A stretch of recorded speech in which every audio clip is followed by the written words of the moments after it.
Awesome. Thank you so much, James. I'm really excited. Welcome, everybody, to Boosting Your Xamarin Development Productivity, which is going to be my talk this afternoon.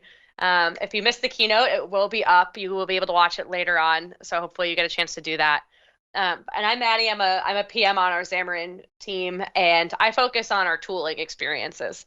So David, who is also in the keynote, focuses a lot on the SDK and kind of the how can you make a really pretty app using things like the carousel view and the collection view. And I'm kind of on the other side of that. I look at how we can boost your productivity.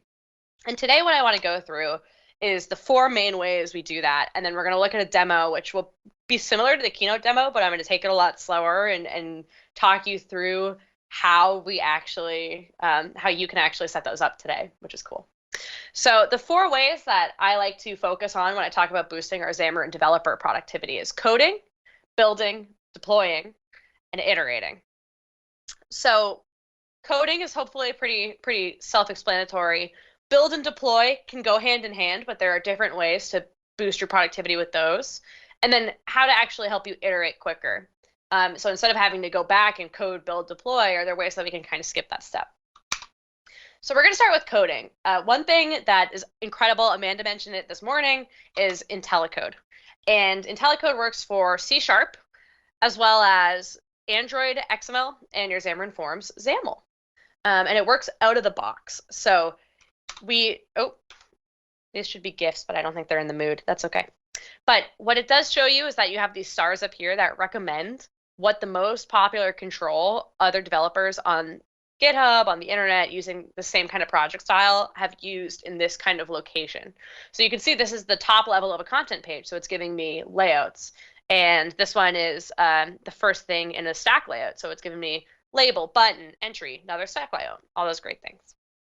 And so this is on Windows, but there's been a bunch of innovation on the Mac side. And I was getting some tweets earlier about like, hey, what about Visual Studio for Mac?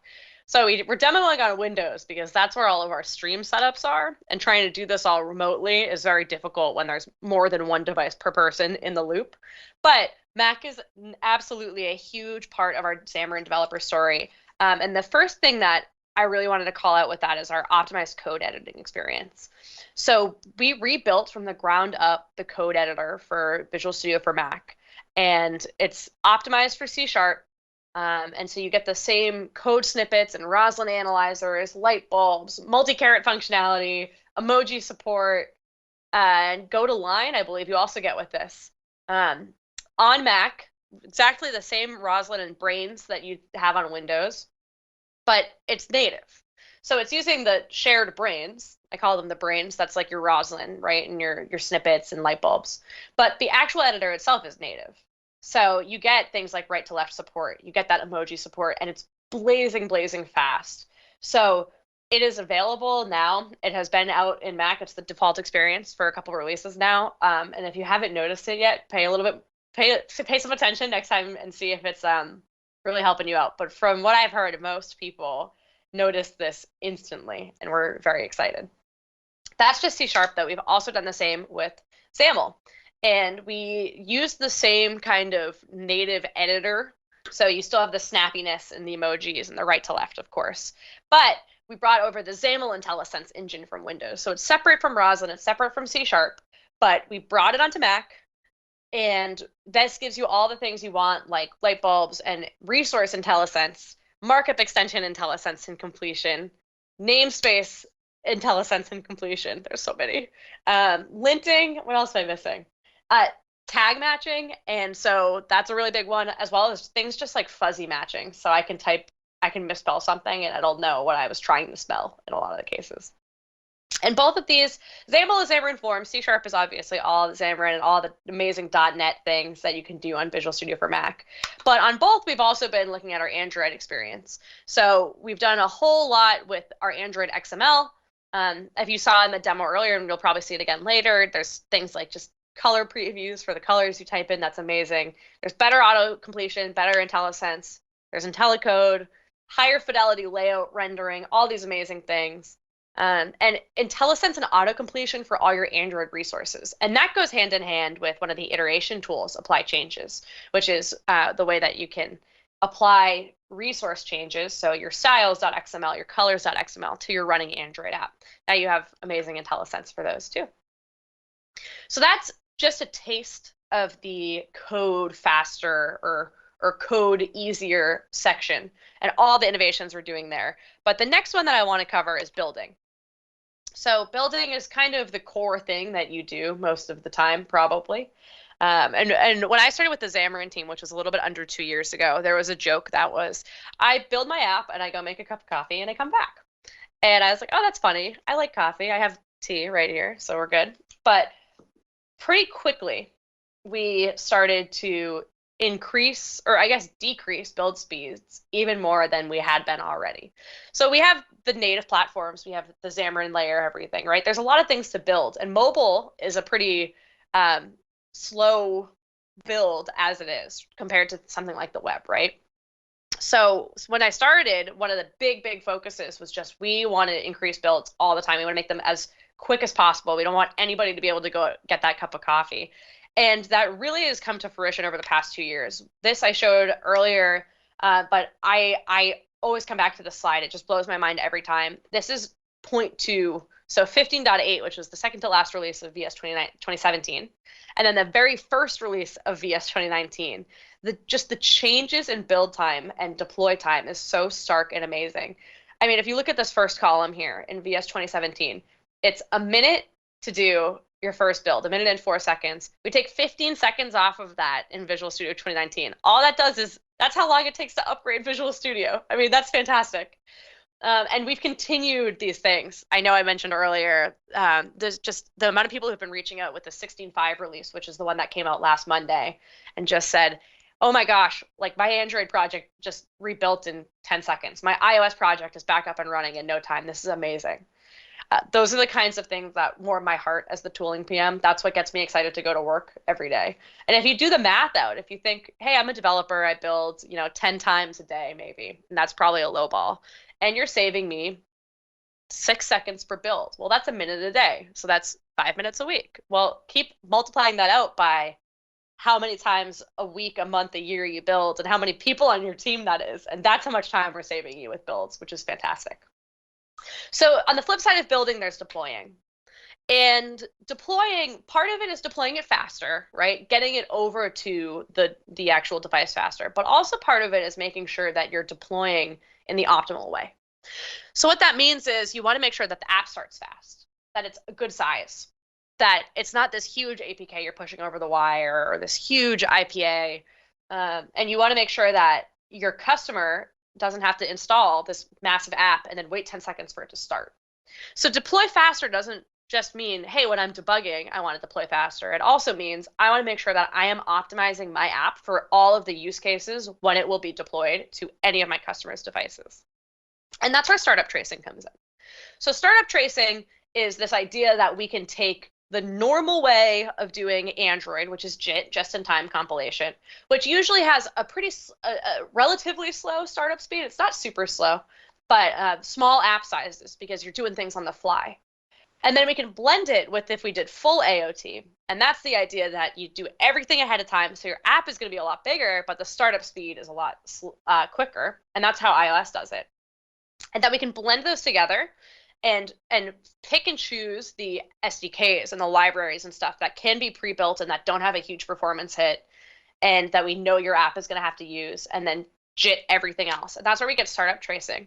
And you can see in this video down below and also from this graph, it saves a lot of time. It saves over a second in this example here, and you only get 4 megs added to your app. So in the initial case, you get about 1.5 seconds of an advantage between normal and AOT, and you more than double your app size.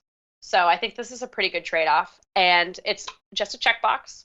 Check enable startup tracing. It's going to start doing this. This is in your Android build settings. You don't want to do this for your debug builds, right? So when you're debugging, it doesn't matter so much what your startup speed is going to be because you're just debugging, and you want to make sure that you're running it, the kind of the basic way, making sure everything works. And then you can start going into release modes and checking off all these boxes and stuff.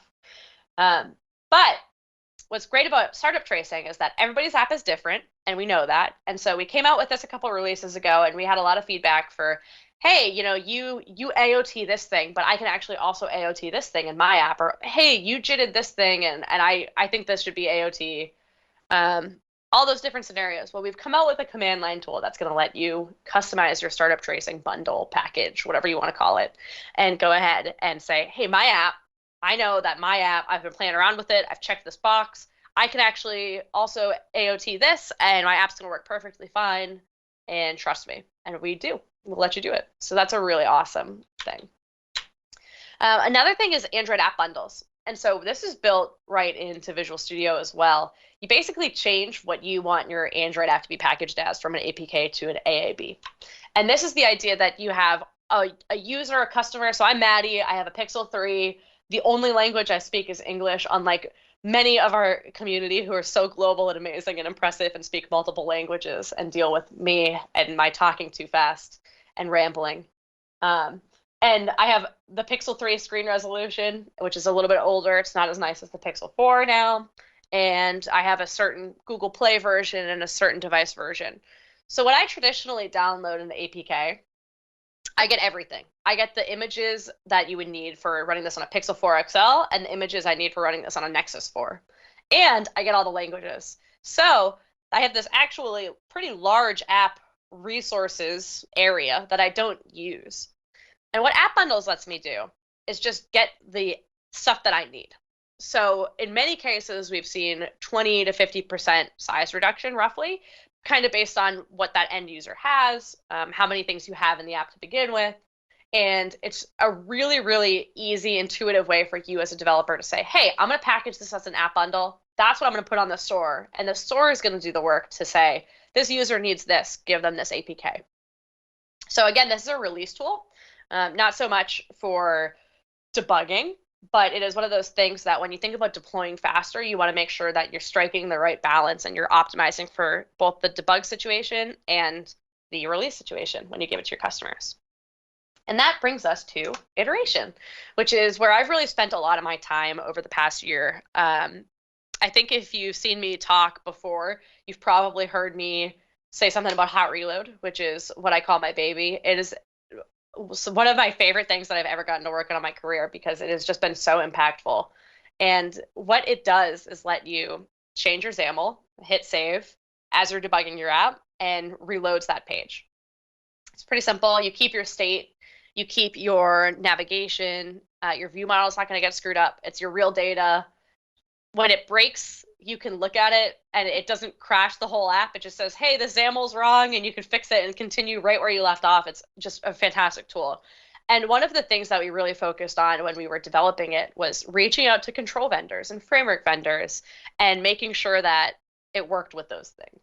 Because when we had done previous iterations, kind of experiments on how to do a runtime type tool, an iteration tool, one of the feedback points that we always got was, hey, I use this really cool control from this really cool person, and it doesn't work with this. And we were like, oh, no. So that was kind of the foundation of Hot Reload for us, is really making sure it works for everybody. And there are a lot of new things coming out in the next few releases for Hot Reload. If you go to the aka.ms/XAML Hot Reload link, there is a blog post that's our public preview announcement. And we're in stable now. We're in Visual Studio. I'll show you how to turn it on. But there are links at the bottom of that to popular feature requests. So if there's something you want, check it out there. Feel free to upvote on developer community. And if what you want isn't there, feel free to add a new one. One of the big things that's coming out that we're also focusing on that isn't kind of a tangible feature, but will hopefully be in one of the later releases of 16.6, which is our preview right now, is increasing your reload time by only reloading a subset of the page. So keep your eye out for that option popping up in the next couple of preview releases. Then, of course, there's Hot Restart. And Hot Restart is another kind of Xamarin Forms tool, but it's not for XAML, it's for everything else. You, of course, can hot restart your XAML changes, but if you have Hot Reload, why would you? And what Hot Restart allows you to do is plug a device into your PC and hit restart, and it just rebuilds only what's changed and sticks it into the existing package. So instead of repackaging and resigning and everything, you don't have to wait for those steps. And what's happened, what we've seen is that this actually can improve first build times by a landslide. So first builds are always going to be longer, right? It has to deploy the package for the first time. But incremental and further builds are so quick. Many are under 10 seconds, which is a really, really good way to get back up and running. So there's also apply changes. I showed that this morning. I mentioned it a little bit earlier with the Android coding tools. What we're going to do right now is we're going to go into a file new Xamarin Forms app, and we're going to look at how to set all these things up and how you can start using them today in Visual Studio 16.5, which is GA. And I am going to check my time. All right, 1:35, good. Since I ran us behind schedule, I also promised that I would try to bring us back on schedule. So I am going to be good about stopping and, letting everyone get on with their day at 2. So this is VS 2019. Nothing fancy here. If I go to about, 16.5.0 just came out last week. It's fantastic. And I have a shell application. It's the standard one that comes when you do file new. And I want to make sure that I have both hot reload and hot restart on. So tools, options. This is kind of your go-to. Hot reload is down here in Xamarin. Xamarin hot reload. One checkbox. That's all you got to do. Enable XAML hot reload for Xamarin Forms. And there's the link to our docs right here. This is also where more options will pop up as we come up with new features. So this is kind of your home when you hear something or you see something on Twitter that's like, hot reload does this now. If you think it's something you might have to turn on, here's what you want to check. And then there's hot restart. So hot restart is up in environment and it's still in preview. So it's in the stable Visual Studio release, but it's an experimental preview. It's an experimental feature. And that's in here, Xamarin hot restart. And you do have to restart your IDE. But what's cool is that on this menu, there's a whole bunch of other existing preview features. So you can see what's going on across all the different teams, not just Xamarin, and not just .NET to just general Visual Studio improvements. And check those off here and always keep an eye on this. I like, every time there's a new release, I like to go into the preview features menu and be like, ooh, like what's new? Like what can I try out? And sometimes there are things that I never turn back off because I love them so much. So this is how you turn on hot restart. All right, apply changes is on. That's lives here in your Android stuff, but on this toolbar. But first thing I want to do, set up my iPhone here so I have it. Hopefully you all can see my video. I honestly don't know how this stream is going to work. I have it plugged in over the usual cable. I'm going to screen mirror it. So I use this amazing tool called Reflector for screen mirroring. And what it does is it gives you an AirPlay code. And you type it in, and then it pops your phone up. So it's not interactable, but it is a really snappy, like instant reflection. So that's cool. And I'll minimize it a little bit because I'll fit my Android one next to that in a second. So I want to make sure I have iPhone selected here. So the CPU is iPhone. If it's iPhone simulator, it's going to think I need to pair to a Mac. I'm not paired to a Mac right now. I'm just got this plugged in. So I have to select iPhone, iOS project, and then my phone pops up right here. You do need to have iTunes installed, and you always are going to need a Mac for development of an iOS or an iOS app. And the reason for that is because Apple has the APIs you need to sign and package your app, right? But what we've been able to do is kind of give you this basic app that you can put your Xamarin Forms changes in. That being said, if you change things like in your info.p list down here, your entitlements, all of those things are going to require a pair to a Mac and a proper rebuild. But for debugging, this is a really great tool. So I see XAML hot reload connected down here, hot reload connected and ready, initialize agent, yada, yada. So I'll go into my views. I'll go to my about page, which is the best because it has a big colorful button on it. Click on it right there. I'll make this a little bit bigger for now. And I'll just change this primary color to the usual purple, Hit save. Refreshes real quick. Pink. Hit save. Oh, so easy. Lime. Keep going. And one thing that's great about hot reload is that if I hit delete, and so lime is now spelled lim, which is not how you spell lime. That's not a color. And I hover over it, IntelliSense tells me hey, that is not a color. That's not a Xamarin Forms color. What are you doing? But my app is working totally fine. The only thing that's different is my button went away. And that's because it doesn't know what color to set it as. So it just didn't set a color at all. So I can go back here. I can come back in. My app is still working perfectly fine. But I'll put that E back for Lime. Hit save. Bam. And so you can see the screen refreshes there. Like when I change something, I'll do that again. It flashes for a sec and it goes away. And so part of that is because we're reloading the whole page. And it's just a visual cue for you that it worked, right? And so what we're trying to do in one of our future releases is get that flash to go away. We've also heard it could be possibly an accessibility issue. So we want to just reload this button here. So nothing around it on the page is going to change. There's no flash. It's just that the button is going to go away and come back with a new color. And that will not only speed up the reloads, but also get rid of that flash and keep even more of your scroll state, the state that your video is in when you're playing. So like I said, tools options is where that feature will pop up in a few releases. Great. So I'm going to stop debugging this and I'm going to show you my favorite feature in 16.5, which is hot reloading with multiple startup projects. So what are multiple startup projects? Good question. That is the idea that you can hit this debug button and it's going to start that for multiple things at once.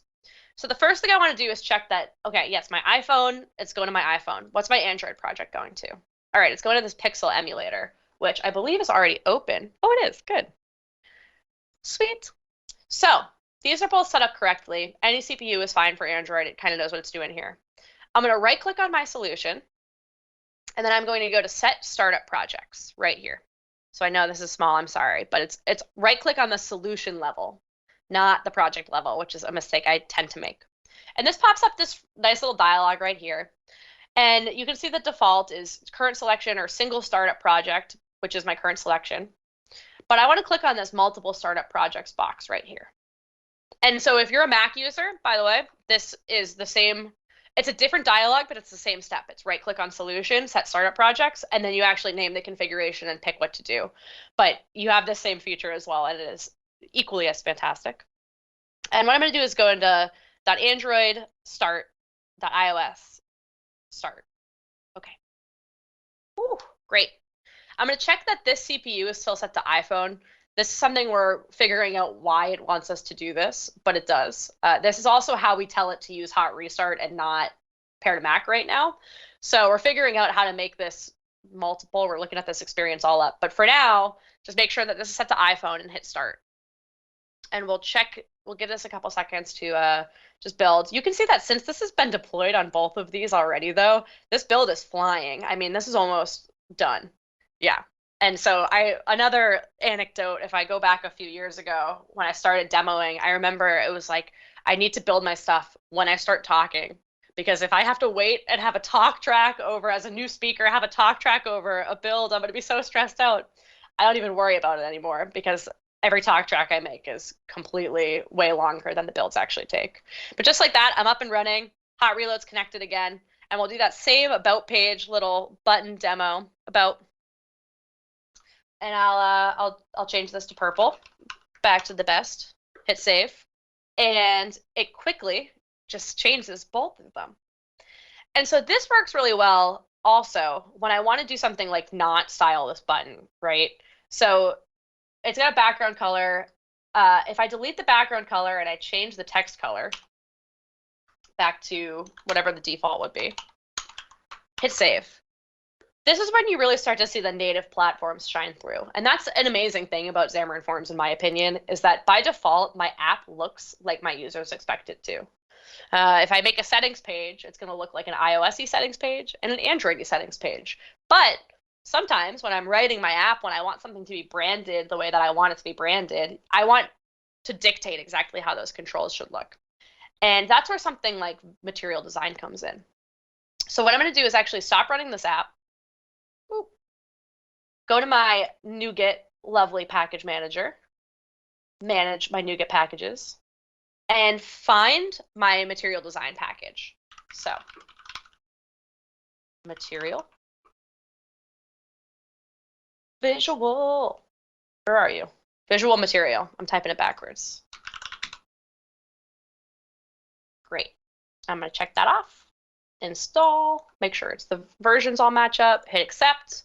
I'm going to go add these into my startups here. So my main activity here and my app delegate here. Let's do my material init, make sure everything's installing all right. Oh, what did I do? Oh, my Xamarin Forms version's out of date. That's okay. I file new right before this because I wanted to make sure it was a fresh project, but of course that means I have to update some more stuff. So update, accept, perfect. Go back to browse, do my material again, visual. Of course, this also works on the command line if you're a command line person, but I am not very good at NuGet on the command line, unfortunately. So, all right, great. I'm going to go to my app delegate. I'm going to add this change right here, forms material.init. It's either material or forms material. Save. I'm going to do the same thing in my Android project right here, right before my forms init. Hit save. Ah! Oh, did I do something? .init. What do my quick actions say? Forms dot. Maybe I have to do it after. Oh, this is why I need to give it arguments. I love my platforms. Okay, save. There we go. And I'm still in the same multiple startup projects. I'm just going to hit start and let this go. And so what hot restart is going to do is pick up the fact that I just added that NuGet package, pick up that change. Android is going to do the same thing. It's going to pick up that change to my app delegate to make sure that it inits the package correctly. And so this one takes a little bit longer, right? It has to go in and get a whole new NuGet package and say whatever, but it's still kind of flying through. Hot reload is still on. I'm going to close out of both of these. I'm going to get back into my about page, give it a second. My deploy is starting. Go to my Pixel first, and then it's going to come over my iPhone. Hot restart asks you to open the app on your iPhone, so just make sure you keep an eye out for that pop-up when it happens. Boop, boop, boop. Debugging. Please launch my application. Launch. Woo. There we go. It's just everyone's waking up. It's a Monday. I'm going to go back into my about page. I can still, I see have that, I can see I still have that old button style. Type visual equals material. Hit save. And so I can't see my iOS one, which either means that the NuGet package didn't get installed or I screwed up the colors. Let's just double check. Ooh, references, it's here. Oh, it doesn't have the material iOS components. Well, that's what it needs. That's okay. But I'll just set it back to default. And I can actually debug right now that I installed my NuGet packages not all the way. And switch it right back and it's going to work totally fine, which is awesome. And I don't lose any state. One last thing I wanted to show before we go open up for questions is how hot reload handles changing or state across devices. So this is the same page. This is one XAML page. This is my item detail page. And I'm on the 5th item here and the 1st item here. And as you saw in the keynote, and if you didn't see it, definitely go back and watch it because it's with monkeys, so it's way cooler. When I change these things, these items stay the same. But what's great about that is that I can also edit 2 different pages at the same time. So I'll go into the About page on iOS because I want to tweak that button. And I'll stay on the item detail page on Android because I want to make sure that everything I'm doing is reflective or I'm testing 2 new features at once, whatever it is. I'm going to change this background color to like light gray, hit save. I'm going to go into my item detail page. I know that's a horrible button. I'm so sorry. I'm going to change this font size to header, hit save. Woo! And just like that, changes, totally different states of the application. That's 2 actually separate debuggers running, which is so cool. But that's still working just like I would expect hot reload to, as if it was one at a time. And so then I can go back into my, go back to browse, go back to my about page here, and I have the button updated the way that I did it. And then iOS, I think, didn't pick it up because I navigated wrong, but that's okay. Or the header text is not the right size for iOS, but cool. And then finally, apply changes. That button is right here. It's in one of these. Yes. So I'm going to maximize my screen so that it's not hiding it anymore. But apply changes is your Android resources. So that's everything in this file folder right here. Let me drag this out. In this folder right here. So that includes things like your tab bars, your abouts, your feeds. The Xamarin logo is an image in here.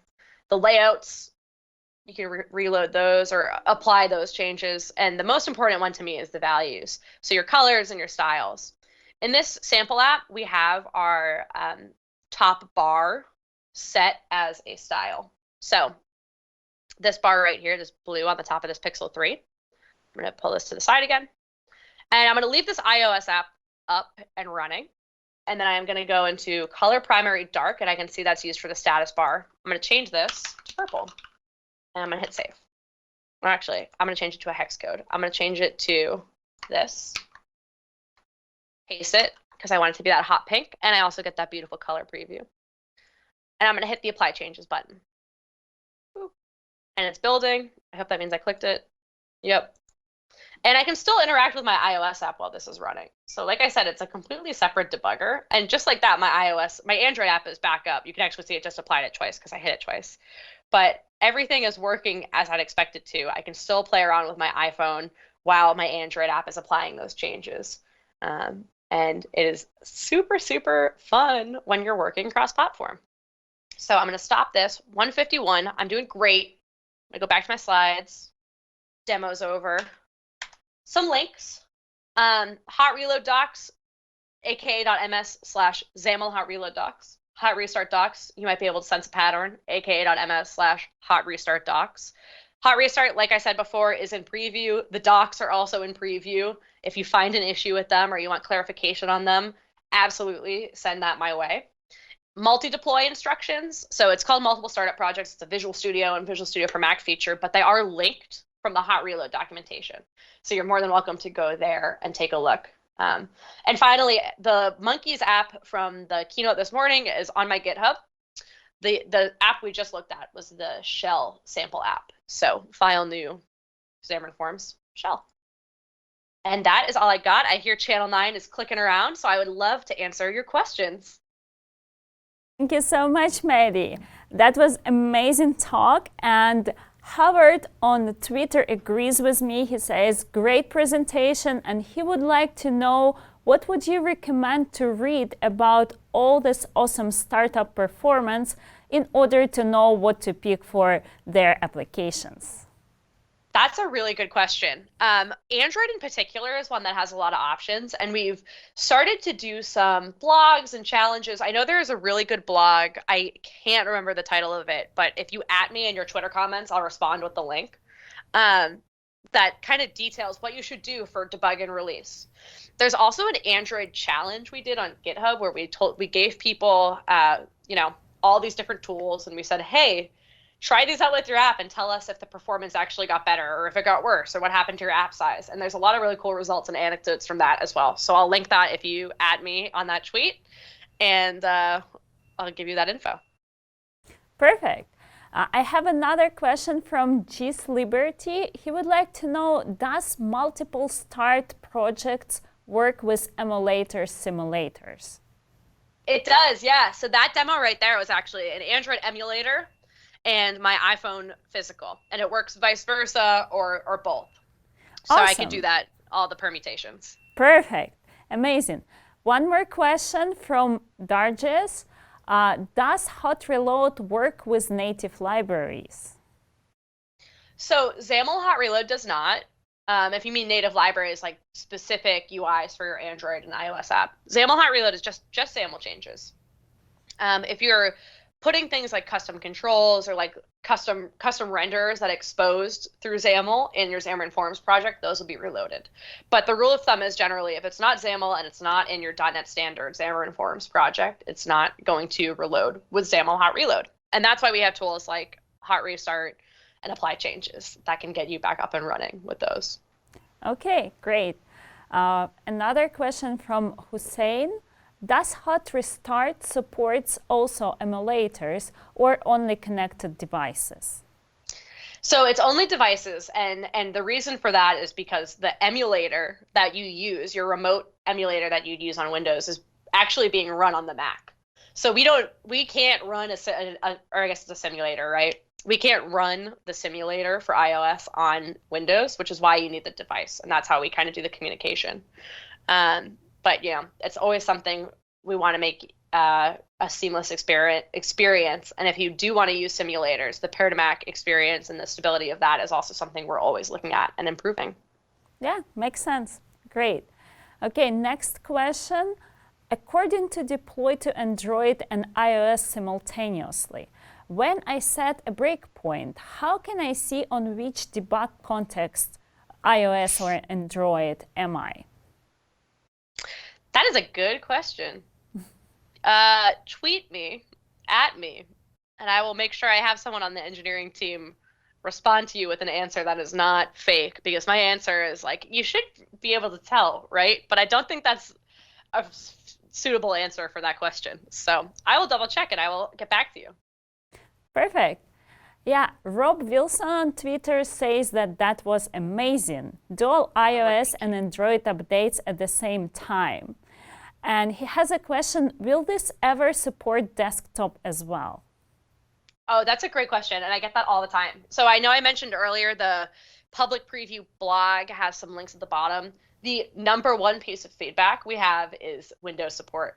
And I can tell you it's coming. I cannot tell you when because I don't know. The reason we didn't have it initially is because this runs over the mono debugger. So everything is based on debugging. And so we hacked it together, and then we kind of productized it. We tested it a bunch, and then people were like, well, where's Windows? And we were like, Windows doesn't use mono. So we've been going back and working to make sure that we are going to support Windows platforms. We just want to make sure we're doing it right, which is what the holdup has been. But check that developer community ticket on that blog post, aka.ms/XAMLHotReload. We keep it updated. It's currently on under roadmap, but feel free to upvote, comment, all those things. Sounds good. Okay, Jasmine Pratik would like to know what are the specifications of the PC used for demo. He says it was super snappy. Thank you. Yeah, it's a couple years old. So I have a Ryzen processor, which is great because the Android emulator, Ryzen, and Hyper-V all get along really well now with the latest Windows builds. It's a 2600, so it's like not the X one. It's pretty good, and I have 16 gigabytes of RAM. I have 2 monitors. I have a decent enough GPU that I can play Fortnite, but not great. So I wouldn't say it's a top of the line PC, but it is a desktop. This one isn't a laptop that I'm demoing on today. All right, thanks. I think that was all the questions. Thank you again for the amazing demo and great Q&A. And we're moving back to James. Thanks. Awesome. Thank you. Bye-bye.